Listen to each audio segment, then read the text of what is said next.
beri nama pedang ini Naga Puspa. Selamatkan dia. Jangan sampai jatuh ke tangan pendekar berwatak jahat.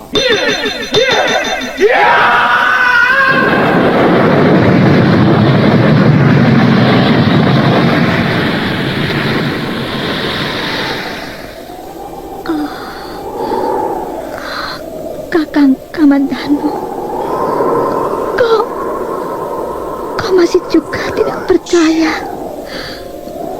bahwa aku mencintaimu. Mesin, maafkan aku, Mesin. Mesin, Mesin.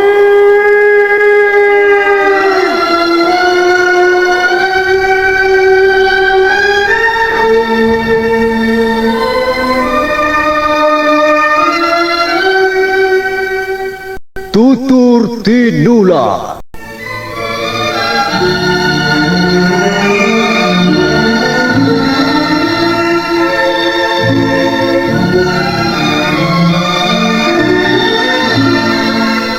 Sebuah sandiwara radio serial, produksi Sanggar Cerita dan teater Sanggar Prativi.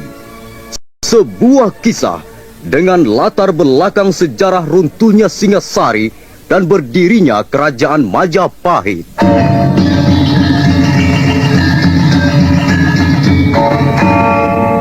Sandiwara ini didukung oleh pemain-pemain radio yang sudah ternama. Ferry Fadli, Ivone Rose, dan Eli Ermawati.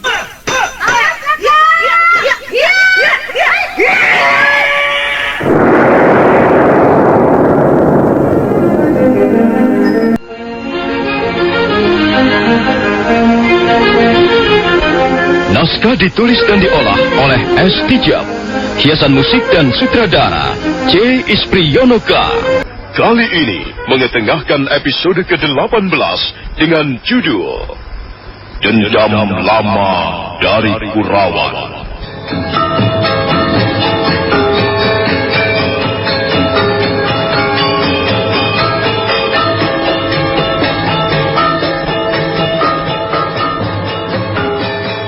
Dalam seri ke-539 ini didukung oleh para pemain Yanuar sebagai Ratanca, Rio sebagai Panji Ketawang, Ferry Fadli sebagai Arya Kamandanu, Ivone Rose sebagai Sakawuni, Narto Bantul sebagai Rawedeng, Idris Apandi sebagai Ramapati, Lili Nur Indahsari sebagai Nari Ratih, dan Asdi Suhastra, pembawa cerita. Selamat menikmati.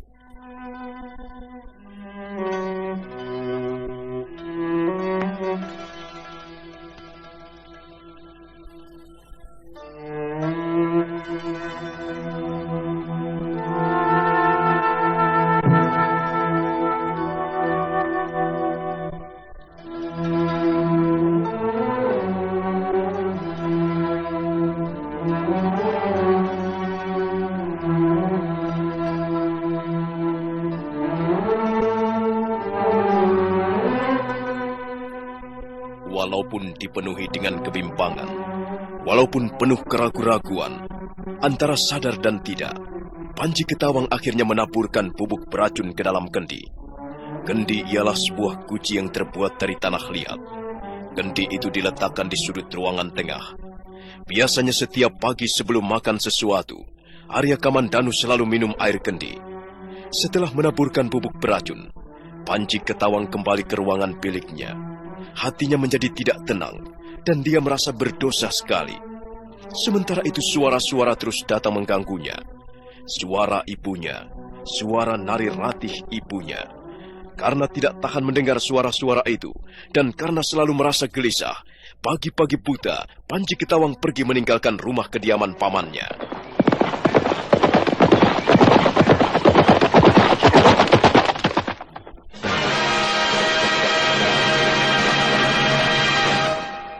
Panji, kau tidak apa-apa kan? Oh, tapi matamu merah dan wajahmu pucat. Apakah kau sakit? Tidak, Ratanca. Aku tidak apa-apa. Nah, selamat tinggal, Ratanca. Barangkali kita tidak akan bertemu lagi. Panji Ketawang. Iya. Ada apa dengan Panji Ketawang? Aneh sekali kelakuannya. Pagi-pagi buta seperti ini sudah meninggalkan rumah. Dan katanya dia mau pergi ke Manguntur. Apa yang akan dilakukannya di sana?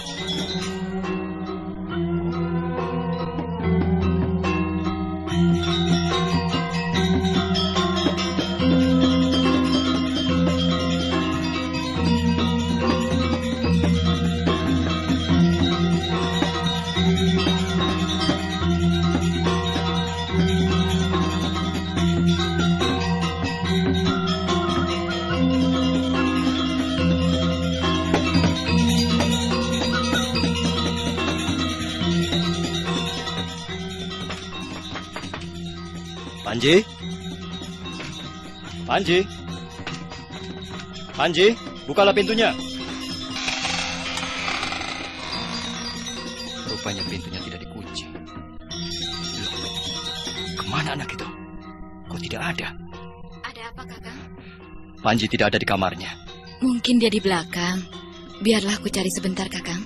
Sakawuni lalu melangkah ke ruangan belakang. Arya Kamandanu berjalan menuju ke sudut ruangan tengah. Tangannya segera meraih kendi berisi air dingin. Pada saat itulah Sakawuni kembali muncul. Dia tidak ada, Kakang. Kelakuan anak itu memang aneh sekali. Semalam dia terbangun. Katanya dia baru saja bermimpi bertemu dengan ibunya. Apa benar dia tidak ada di halaman belakang? Tidak ada, Kakang. Seorang abdi mengatakan bahwa dia melihat Panji berkuda pagi-pagi sekali. Dia tidak menjawab ketika abdi itu bertanya mau kemana. Kelihatannya Panji Ketawang kesal. Pasti dia sedang mengalami persoalan yang cukup berat. Sayang sekali. Mengapa dia tidak mau berterus terang? Kau mau kemana, Kakang? Aku mau ke rumah Paman Ramapati. Aku mau menanyakan kepada Ratanca. Mungkin Ratanca tahu kemana Panji pergi. Arya Kamandanu kembali meletakkan kendi ke atas meja berukiran di sudut ruangan. Dia tidak jadi minum. Dia segera melangkah ke pintu. Dan sebentar kemudian sudah naik ke atas punggung kudanya.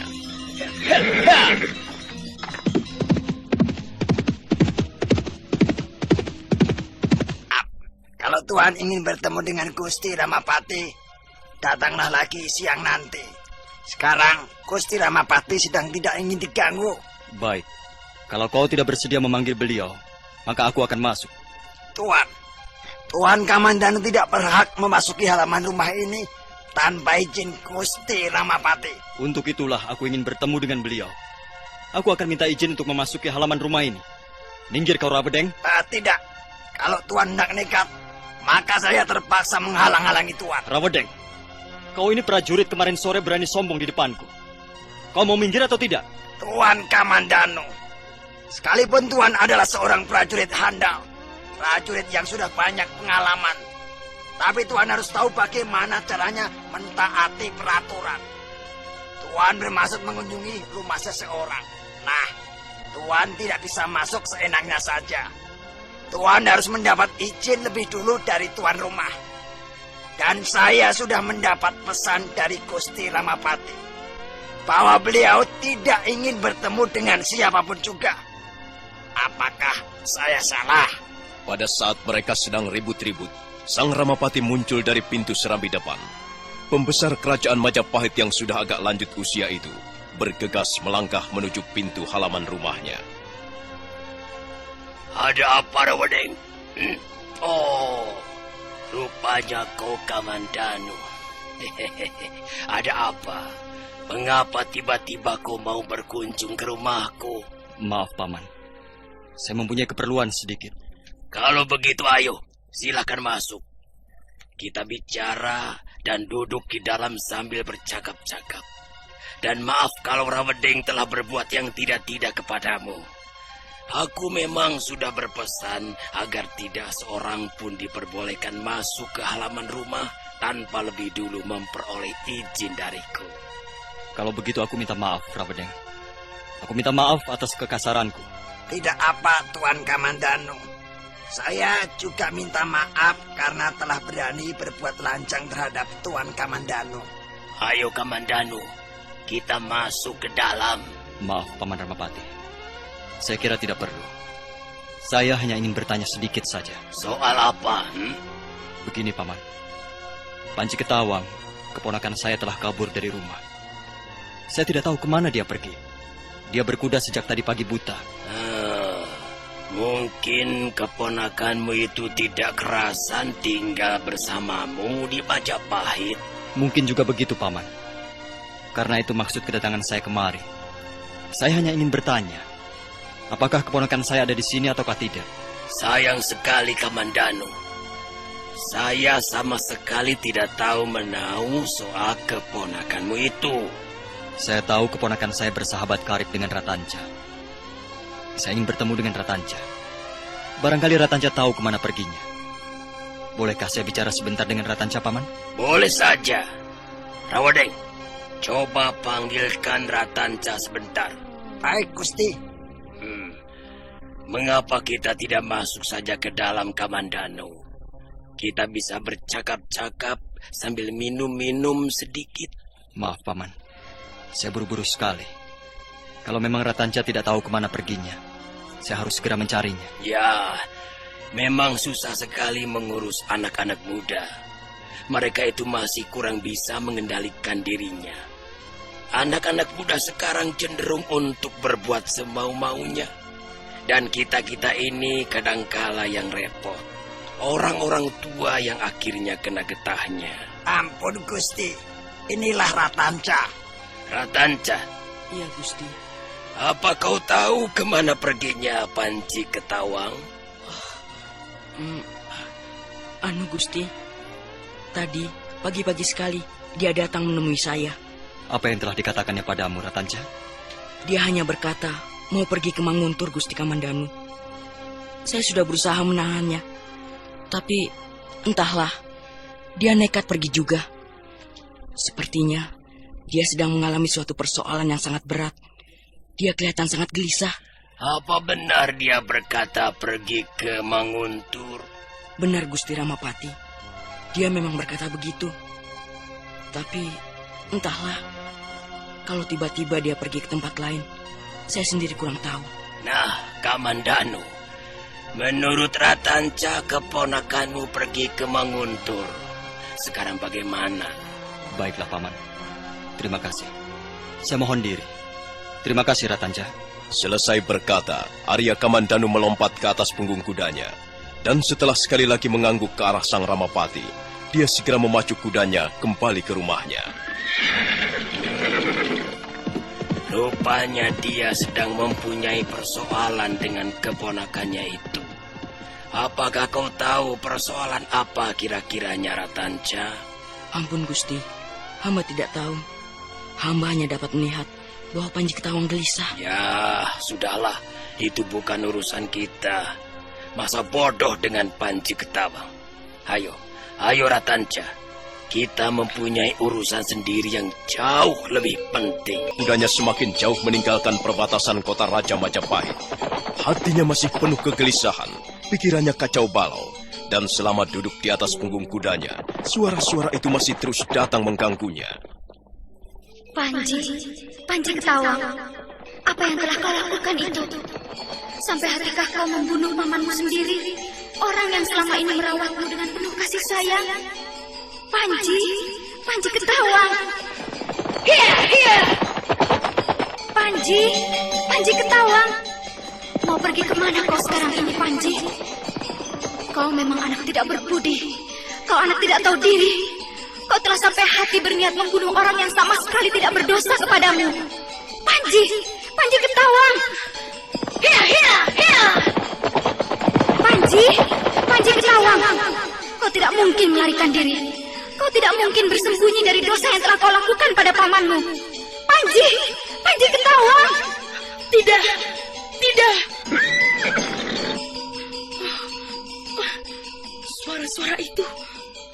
Suara-suara itu. Mengapa suara-suara itu yang selalu datang? Di mana suara laki-laki itu? Semalam dia terus membujukku. Semalam dia terus datang membujuk agar aku mau menaburkan racun itu. Tapi sekarang tiba-tiba dia lenyap.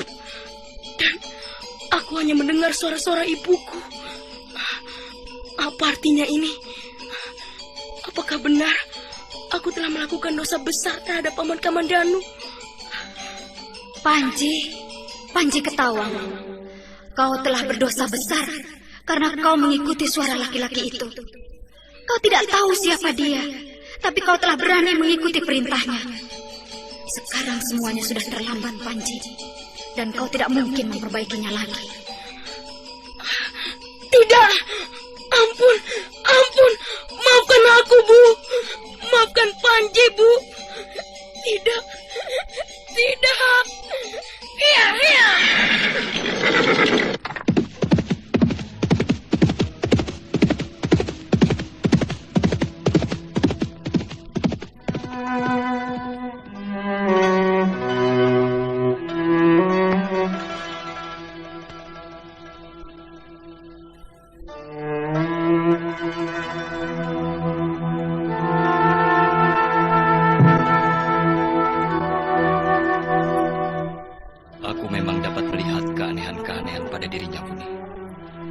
Sepertinya anak itu menyembunyikan sesuatu dariku.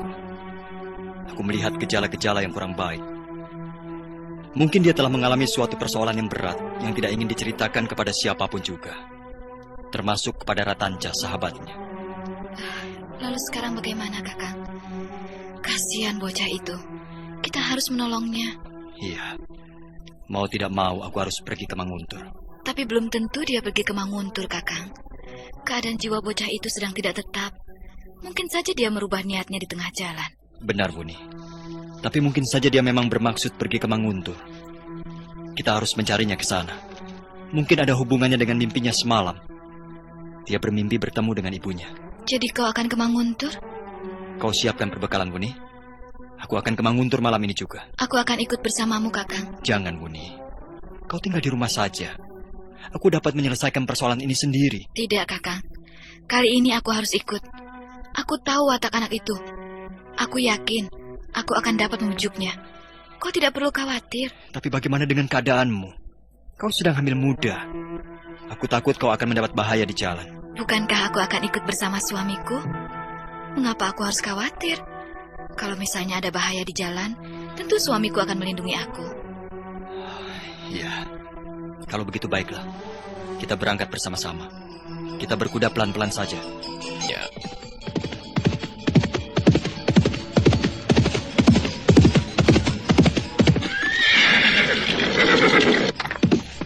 Ada apa, Kakak? Mengapa tiba-tiba berhenti? Entahlah, Budi. Tiba-tiba aku merasa sakit sekali. Perutku sakit seperti ditusuk-tusuk dengan jarum. Kakang, kalau begitu cepat turunlah dari kuda.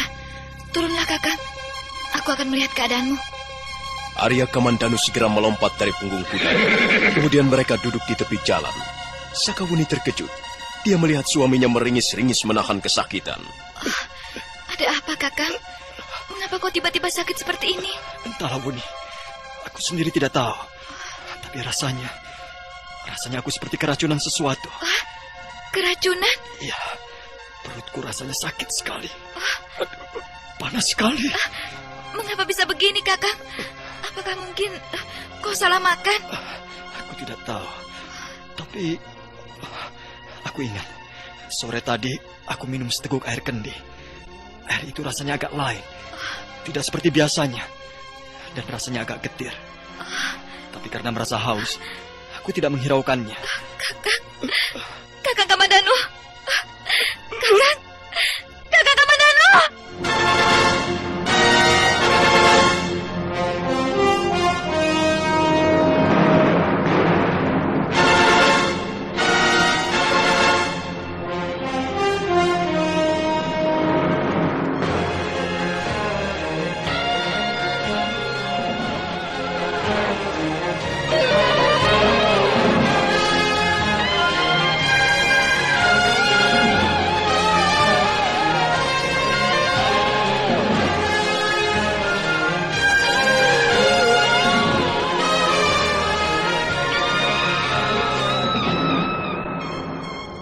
Sakawuni terkejut.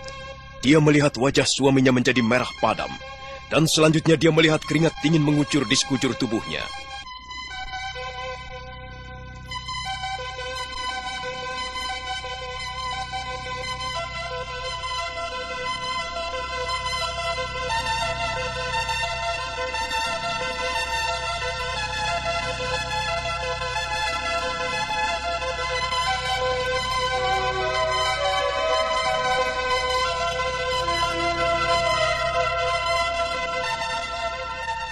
Tiba-tiba Arya Kamandanu merasa sakit. Perutnya seperti diaduk-aduk dan ditusuk-tusuk jarum.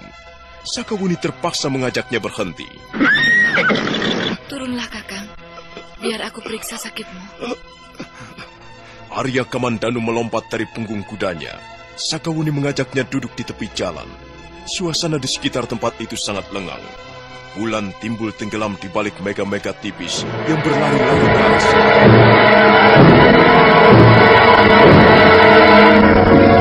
Nah, saudara pendengar, bagaimanakah kelanjutan kisahnya? Silakan menunggu seri berikutnya. Sampai jumpa.